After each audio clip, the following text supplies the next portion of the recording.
యాదాద్రి బోర్డులో ఆంధ్ర ప్రాంతం వారికి ఎలా ప్రాధాన్యత ఇస్తారని టీఆర్ఎస్ అధ్యక్షురాలు కల్వకుంట్ల కవిత ప్రశ్నించారు. ఒక ప్రముఖ నటుడికి సంబంధించినటువంటి శ్రీమతి గారికి మెంబర్ ఇచ్చిండ్రు. అంటే మన గుళ్ళల్లో కూడా మన కోసమే ప్రత్యేకంగా కట్టుకున్న గుడి.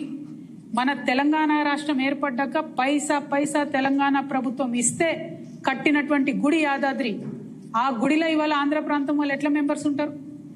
మన వాళ్ళు తిరుపతిలో ఉంటారు మెంబర్స్. ఎందుకోసం ఉంటారు? తిరుపతి హుండీలో వేసిన ప్రతి పైసాలో తెలంగాణ వాళ్ళ భాగస్వామ్యం ఉంటుంది. ఎన్నో వందల సంవత్సరాల నుంచి అది నడుస్తుంది కాబట్టి అక్కడ కర్ణాటక వాళ్ళకి ఇస్తారు, తెలంగాణలోకి ఇస్తారు, తమిళనాడు వాళ్ళకి ఇస్తారు, అందరికి ఇస్తారు మెంబర్లు. మీరు యాదాద్రిలో మొత్తం తెలంగాణ పైసలతో కట్టిన దాంట్లో వేరే ప్రాంతం వాళ్ళకి ఎట్లా ఇస్తారు? అడిగేటోళ్ళు ఎవరు లేరా అని అనుకుంటారా మిమ్మల్ని? మొన్న బయోగవర్నమెంట్ ఉన్నప్పుడేమో యాదగిరి గుట్ట పేరు యాదాద్రి ఎట్లా మారుస్తారు అని చిలక పలుకులు పలికినటువంటి రేవంత్ రెడ్డి గారు ఇవాళ మరి ఆ యాదాద్రిలో ఒక ప్రముఖ నటుడికి సంబంధించినటువంటి శ్రీమతి గారికి మెంబర్ ఇచ్చిండ్రు.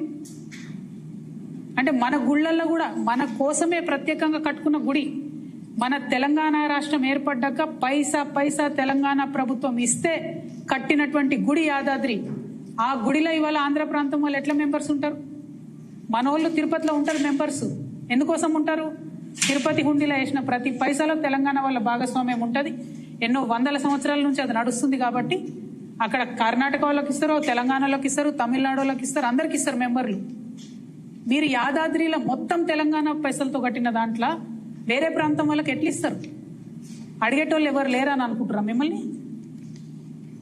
యాదాద్రి బోర్డులో ఆంధ్ర ప్రాంతం వారికి ఎలా ప్రాధాన్యత ఇస్తారని టీఆర్ఎస్ అధ్యక్షురాలు కల్వకుంట్ల కవిత ప్రశ్నించారు. యాదాద్రి ఆలయం తెలంగాణ రాష్ట్రం వచ్చాక ఈ ప్రాంత ప్రజల డబ్బులతో అభివృద్ది చెందిందని, అందులో ఆంధ్ర ప్రాంతం వారికి పదవులు ఎలా ఇస్తారని అన్నారు. టీఆర్ఎస్ ప్రభుత్వం ఉన్నప్పుడు యాదగిరిగుట్ట పేరును యాదాద్రిగా ఎలా మారుస్తారని ప్రశ్నించిన కాంగ్రెస్ ప్రభుత్వం ఇప్పుడు ఎందుకు నోరు మెదపడం లేదని ప్రశ్నించారు. ఆ గుడిలో ఇవాళ ఆంధ్ర ప్రాంతం వాళ్ళు ఎట్లా మెంబర్స్ ఉంటారు?